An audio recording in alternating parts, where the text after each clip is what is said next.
Alright, so today we are going to be covering Pokemon Black. It is another classic Pokemon Creepypasta, video game creepypasta. And it is kind of funny because I think this is one of the first creepypasta that I was exposed to in those particular genres. But I don't really hear people talking about it as much as they do with Pokemon Lost Silver or Lavender Town Syndrome.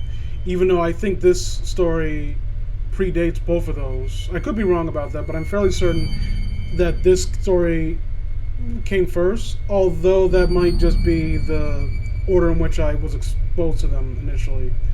And unfortunately, we have no credit here. I'm what you could call a collector of bootleg Pokemon games.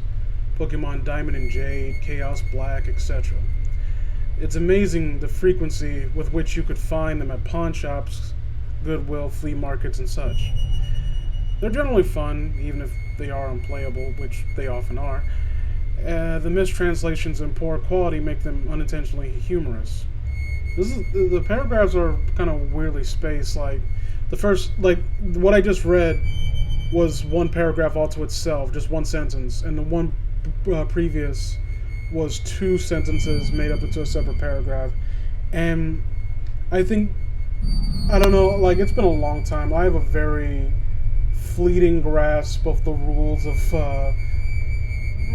writing, but I'm fairly certain that you can space paragraphs also based on the changing of a topic, but the topic here has not changed. It's like still speaking about bootleg Pokemon games. So I'm wondering why they chose to space it out like that. I've been able to find most of the ones I played online, but there's one that I haven't seen any mention of. I bought it at a flea market about 5 years ago. Here's a picture of the cartridge in case anyone recognizes it. Unfortunately, when I moved 2 years ago, I lost the game, so I can't provide you with screen caps. Sorry. The game started with a familiar Nidorino and Gengar intro of Pokemon Red and Blue version. However, the press start screen had been altered. Red was there, but the Pokemon did not cycle through. It also said Black version under the Pokemon logo.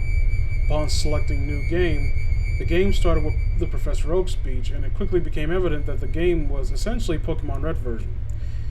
After selecting your starter, if you look at your Pokemon, you had in addition to Bulbasaur, Charmander, or Squirtle, another Pokemon, Ghost. The Pokemon was level 1. It had a sprite of the Ghost that it encountered in Lavender Town before attaining the Sylph Scope. It had one attack, Curse.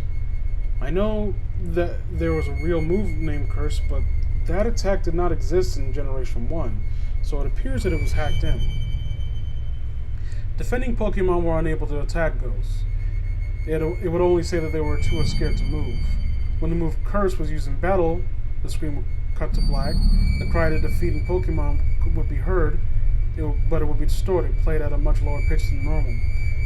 The battle screen would reappear, and the defending Pokemon would be gone.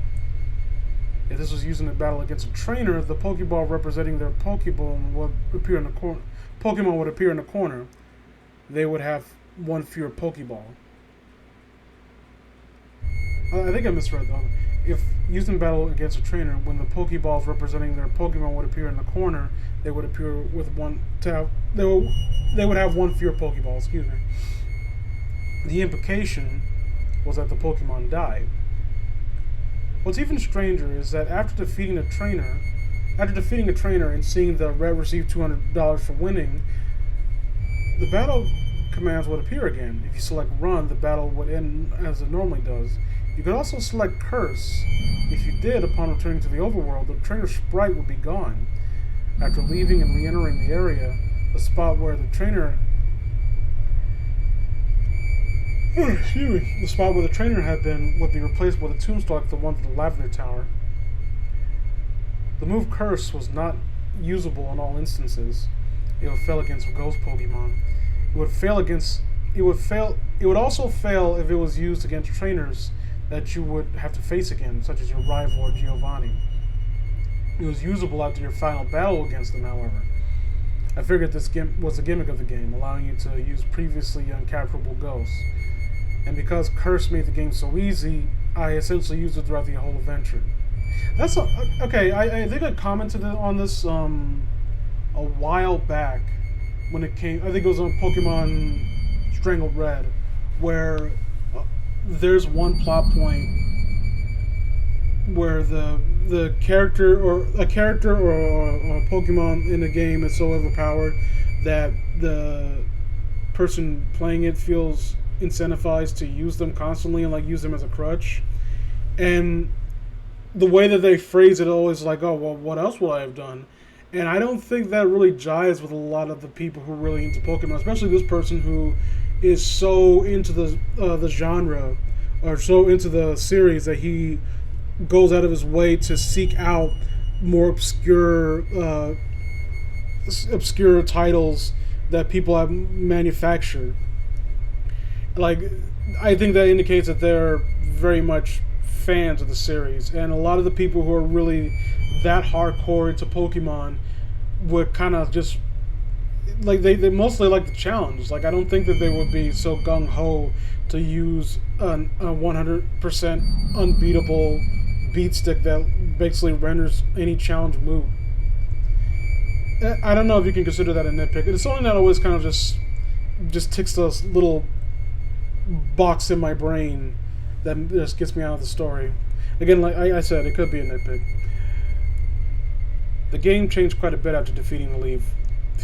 The game changed quite a bit after defeating the Elite Four.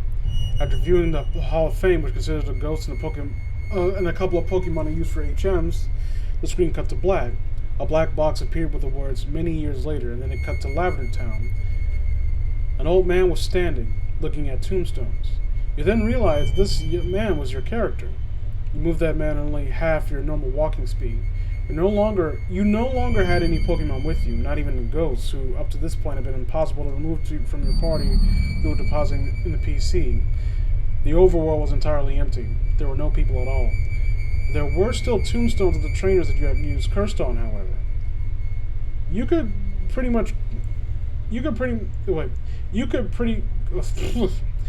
go pretty much anywhere in the overworld at this point, though your movement is limited by the fact that you have no Pokemon to use HMs. And regardless of where you went, the music of Lavender Town continued on infinite loop. After wandering for a while, I found out if you go through Digger's Cave, one of the cuttable bushes that normally blocks the path to the other side is no longer there, allowing you to advance and return to Lavender Town. Upon entering your house and going through the exact tower where you start the game, the screen will cut to black. Then, a sprite of a Caterpie appeared. Okay, again, it might be because I hang out with Jacob. Well, it may be because I associate with Jacob, like 10 swaps do irk me as well, though. A Caterpie appeared when previously we were talking in the present tense. Come on, people, like, be mindful of that. It was replaced by a Weedle and then a Pidgey. I soon realized as the Pokemon progressed from Rattata to Blastoise that these were all the Pokemon. Excuse me, sorry, it's late at night. I'm basically doing this before I go to bed. Not that you care. That these were all the Pokemon that I used Cursed on. After the end of my rival's team, a youngster appeared, and then a bug catcher. These are the trainers I had cursed. Throughout this sequence, the Lavender Town music was playing, but was slowly decreasing in pitch. By the time your rival appeared on screen, it was a little more than a demonic rumble. Another cut to black. A few moments later, the battle screen suddenly appeared. Your trainer sprite was now that of an old man, the same one who teaches you how to catch Pokemon in Viridian City. I just realized, why do they call it Viridian City when it's literally just like 3 houses and a fucking mall? Like, that's not really much of a city. Ghost appeared on the other side, along with the words, "Ghost wants to fight." You couldn't use items, you had no Pokemon. If you tried to run, you couldn't escape. The only option was fight. Using fight would immediately cause you to use struggle, which didn't affect the Ghost, but did chip off a bit of your own HP. When it was Ghost's turn to attack, it would simply say ellipses. Eventually, when your HP reached a critical point, Ghost would finally use Curse. The screen cut to black a final time. Regardless of what buttons you press, you are permanently stuck in this black screen. At this point, the only thing you could do was turn the Game Boy off. When you do, New Game was the only option. The game had erased the file. I played this hack many, many times, and every time the game ended with the same sequence. Several times I didn't even use Ghost at all, although he was impossible to remove from the party. In these cases, it did not show any of the Pokemon or trainers and simply cut to the climactic battle with Ghost. I'm not sure what motives were behind the creator of this hack. It wasn't widely distributed, so presumably not for monetary gain. It was very well done for a bootleg. It seems he was trying to convey a message, though it seems I am the sole receiver of this message. Not entirely sure what it was, the inevitability of death, the pointlessness of it. Perhaps he was simply trying to morbidly inject death and darkness into a children's game. Regardless, this children's game made me think, and it has made me cry. So yeah, that was Pokemon Black, and it's very rough around the edges. It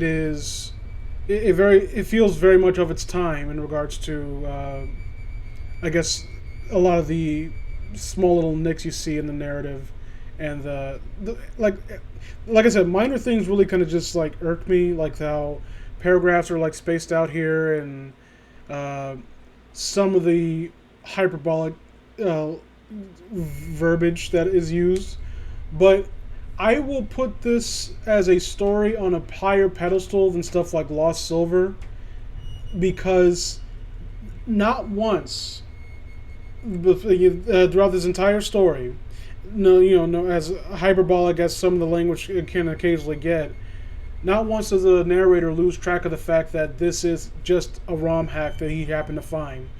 And when he talks about the strong emotions that it draws from him at the end of the story, that's just him speaking about how this game made him feel. That's not him talking about some kind of otherworldly or supernatural occurrence that really just fucked with his head. And with that grounded tone, and the fact that we're not dipping our toe into something that's a little bit more otherworldly, it makes it easier for us to imagine that this game is something that could feasibly exist. Because again, there are instances, as you mentioned in the beginning, of games that are just found in like pawn shops, just stuff that people just kind of like maybe like the ROMs that exist on the internet, and people for whatever reason convert that into an actual cartridge and they'll just put it out there for people to buy. We've seen it a lot of times, like especially with Pokemon. So it's not infeasible for something like this to exist as an actual game. Now, if I have a few complaints, but one of my primary ones is that I feel as though they didn't really do a decent enough job on setting up the premise that this person is really into hack games. Or I don't know, it's not so much that he didn't do that. It's more so that I think a little bit more time should have been taken at the beginning to establish a connection from the narrator to the reader in regards to his knowledge about Pokemon and how it translates to his curiosity about ROM hacks or bootleg games. Because at the beginning, it kind of drops on these names like Diamond and J, Chaos Black, and all these, and it kind of drops those names, assuming that the reader would immediately know what they're talking about. Now, granted, I think it's not too weird of an assumption to come to, because it's a Pokemon Creepypasta. I think it's a fair assumption to make that if you're gonna click on something that says Pokemon so and so, you might at least be a casual enjoyer of Pokemon and are looking to have that enjoyment that you have used in a way that can really, incite chills throughout your body. But again, I think more could have been done with that. I think just dropping Diamond and Jade and Chaos Black, and it doesn't feel it feels almost arbitrary. He's just pointing it out just to get it out of the way, to just establish okay, I know what bootlegs are, and so do you, so let's just get to the point where people care about. And I'm all for brevity, but it's one of the reasons why I like Ben Drown works so well in the initial run through, is that he Joe Usable, the narrator, speaks just long enough about his interest in the Super Nintendo, well, not Super Nintendo, Nintendo 64, and like you get the idea that this is a person that actually knows what he's talking about. And to be fair, like I think this story, like I think that it's established in the midway point because like the way that he describes certain things, like again I played the games, so I can easily visualize what he's saying, and it works for me in the sense that I can envision it because I have a frame of reference. But I think it's always important to always keep in mind like the mentality of like comic books, where every comic is someone's first. You put your best foot forward, and you kind of have to make sure that everyone is not left in the dark in regards to the terms you use or how everything operates. And the same could have been done here, where you start off like basically giving a basic synopsis, or not even necessarily that, because that I guess will come off as too expository, but dropping certain information and in terms, and then having it explained for those who are, I guess you could call them laymen in regards to this franchise and how these games operate. But besides that, I would even go so far to say that this story is decent. I think it feels like one of those things where it could be workshopped a little bit more to really expand on the little things like expand. It feels kind of rough around the edges. It's very much a diamond in the rough. Diamond is a bit charitable, but it's rough, and I don't think it's particularly all too gripping. But for what it sets out to do, I think it does a decent job in coming off as grounded and believable. Because besides the moments where it's like, oh, the pitch gets lower and lower, like, and I think that stands out to me. Like that takes me a little bit out of it, but that's not necessarily a fault of the story itself. That's, I think, mostly due to that as a cliche in video game pasta taking a life on its own, and coming back to this in retrospect, it feels like a cliche in of itself. Sort of like when people talk about the Halloween series and like the first Halloween film, I see a lot of people go back and watch those, and they feel that it's outdated and riddled with cliches. But then you bear in mind that a lot of the tropes that are associated with the slasher genre derive from that first film. And so that's something that you kind of have to bear in mind when you go back to watch it and to really engage with it as a piece. The same could be said here in regards to some of the cliches we see here. Again, I will put this on a higher pedestal than a lot of video game pasta that came around at the exact same time. Like this is much better than Lost Silver, because and again, it gets a little bit schmaltzy at the end with him saying that it made him cry, but that's still within the context of someone who's like basically saying, yeah, this thing, it like invokes certain feelings with me. Like I think it works better than something like Lost Silver because the way that the game is like outlined in and of itself, I don't feel like it's trying to manipulate you, if that makes sense. Like it's not like it doesn't use evocative language or anything like that, and it lets you come to your own conclusion on what the game's about and how you're supposed to feel about it. And so if this person's saying something like it made me cry, I roll my eyes, but at the same time it was nothing so over the top. Like, yeah, I can see why this person would kind of like get a little bit unsettled by this, and it's not my that's just how they reacted.